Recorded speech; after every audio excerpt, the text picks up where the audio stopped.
আদালতের বিচারের মধ্য দিয়ে নির্ধারিত হবে বাংলাদেশের আওয়ামী লীগের রাজনৈতিক ভাগ্য।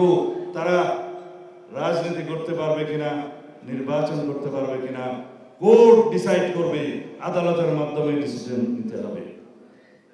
আর জনগণ তো সিদ্ধান্ত জানিয়ে দিয়েছে 5ই আগস্ট।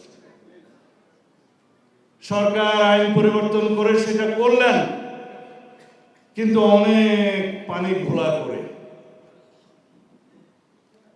আমাদের সরকার ঘোলা করে পানি খায়, একটি প্রাণীর মতো। আমি এর বেশি বলবো। একটা উদাহরণ দিয়ে কথা বলি। ঢাকার রাজপথে নগর ভবনে আজকে কয়েকদিন যাবত জনগণ ঢাকা নগর ভবন তালাবদ্ধ করে রেখেছে, চতুর্দিক থেকে তারা ঘেরাও করে রেখেছে। আলটিমেটাম দিয়েছে স্থানীয় সরকার উপদেষ্টাকে যে আদালতের রায়ে যিনি মেয়র ঘোষিত হয়েছেন জনাব ইঞ্জিনিয়ার ইশরাক, ইলেকশন কমিশন যার নামে গেজেট প্রকাশ করেছে আদালতের রায় মেনে, তাকে আপনারা শপথ গ্রহণ করাবেন না, বিভিন্ন রকমের কলা কৌশল করছেন। তাইলে কি এটা আইনের শাসন হলো? আইন আদালতের শাসন হলো? আমরা কিসের শাসনের জন্য অপেক্ষা করছি? আইনের শাসনের জন্য।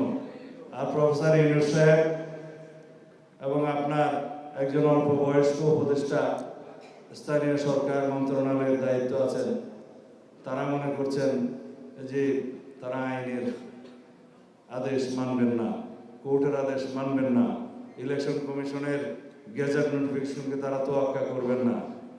তাহলে গণতন্ত্রের বিপরীতে আপনাদের যাত্রা হলো।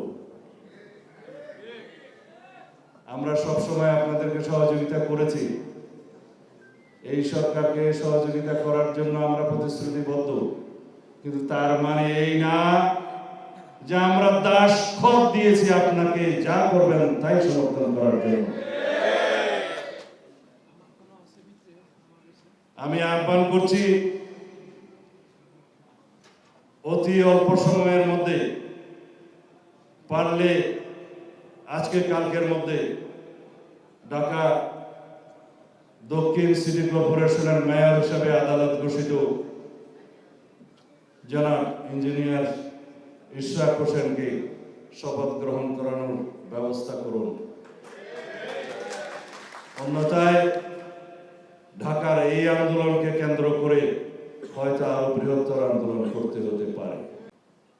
আমরা মাননীয় প্রধান উপদেষ্টাকে অনুরোধ করেছি, এখনো করব,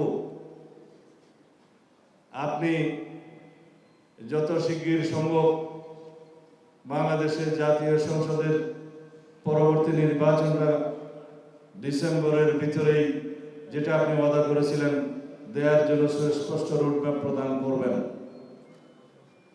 তাতে আপনার সম্মান রক্ষা হবে, এদেশের মানুষ আশ্বস্ত হবে, দেশের মধ্যে একটি রাজনৈতিক স্থিতিশীলতা প্রতিষ্ঠিত হবে, ব্যবসা বাণিজ্য অর্থনৈতিক কর্মকাণ্ডের চাকা চালু হবে, বিনিয়োগের জন্য একটা পরিবেশ সৃষ্টি হবে, দেশি বিদেশি বিনিয়োগ আসবে।